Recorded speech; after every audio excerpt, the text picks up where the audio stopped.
Laurent Paillard, vous êtes médecin généraliste à Albi-sur-Chéran, vous êtes président du syndicat des médecins généralistes de Haute-Savoie. J'ai Hmm. envie de vous poser cette première question, l'état des lieux. Où en êtes-vous sur cette première ligne de front? Alors, l'état des lieux actuellement, c'est que on vit une époque un peu bizarre parce que depuis maintenant une dizaine de jours, on s'est organisé depuis le début du confinement. Enfin, en fait, depuis la fermeture des écoles, on s'est organisé à la demande du Conseil de l'ordre et des autorités pour recevoir des patients infectés par ce virus. Donc, on a chacun dans nos cabinets, la plupart des médecins généralistes ont organisé une filière, c'est-à-dire qu'on a déjà organisé des plages horaires. Par exemple, ici, on reçoit les patients tout venant le matin et les gens qui toussent, qui ont de la fièvre, qui ont des symptômes infectieux l'après-midi. On a espacé les chaises dans la salle d'attente pour diminuer le nombre de personnes. Ceux qui se sont infectés l'après-midi, on leur demande d'attendre à l'extérieur et on va les chercher dans leur voiture. Enfin bref, on s'est organisé au niveau des cabinets médicaux et l'ensemble des médecins généralistes se sont vraiment investis dans cette organisation afin de recevoir des patients suspects d'être porteurs du coronavirus. On a aussi beaucoup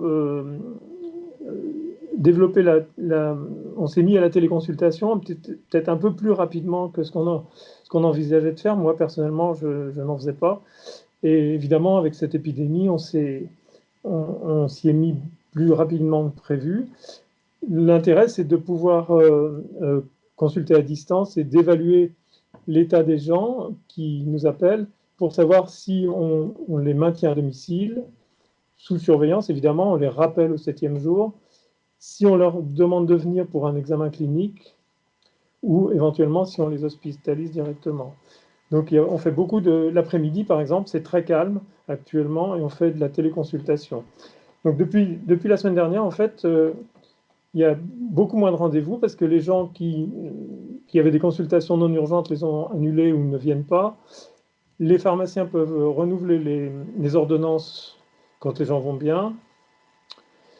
On donne beaucoup de conseils par téléphone et donc c'est très calme. Par Vous contre, qui êtes, on nous annonce un pic de l'épidémie d'ici une semaine à 15 jours. On ne sait pas trop ce qui va nous tomber dessus, mais on nous annonce quelque chose d'important, quoi. c'est la question que j'allais vous poser. Cette épidémie, ce pic d'épidémie, vous l'attendez, je dirais, assez relativement plus tardivement que prévu, en fait. Ou, pas plus tardivement que prévu. Non, non, enfin, on nous avait dit que ça viendrait d'ici, le pic de l'épidémie serait d'ici la fin du mois de mars ou mi-avril, donc on est à peu près dans ces zones-là. Mais pour l'instant, c'est vrai que les choses sont très calmes parce que justement, on s'est préparé, les gens respectent le confinement, ne consultent plus que ou n'appellent plus que pour des raisons importantes ou sérieuses, et on voit au cabinet on essaye de voir au cabinet que les gens qui nécessitent vraiment un examen médical pour ne pas risquer de les contaminer Vous ou qui d'être êtes, contaminé nous-mêmes. vous qui êtes frontalement sur cette ligne, que Mm. pensez-vous d'un dépistage systématique? Alors, le dépistage systématique, c'est pas forcément une bonne chose de dépister tout le monde parce que vous pouvez très bien avoir un test négatif au jour J et puis être positif 2 ou 3 jours plus tard. Euh, il aurait peut-être été peut-être plus intéressant de dépister systématiquement les gens qui étaient symptomatiques, effectivement, les gens qui avaient de la fièvre et qui toussaient. C'est pas la stratégie qui a été adoptée en France, semble-t-il. Euh, pour l'instant, il semblerait que ça ait marché dans d'autres pays, mais on a l'impression, nous, sur le terrain, qu'il n'y a pas assez de tests ou pas assez d'endroits pour faire des tests pour les faire même quand ils sont indiqués. Moi, j'ai eu le cas de patients personnellement chez qui le test n'a pas été fait, en particulier aux urgences de l'hôpital, alors qu'il rentrait dans la catégorie de gens à qui il aurait dû être fait. Je pense qu'il n'y en a peut-être pas assez ou pas assez de disponibilité pour les faire, à mon avis.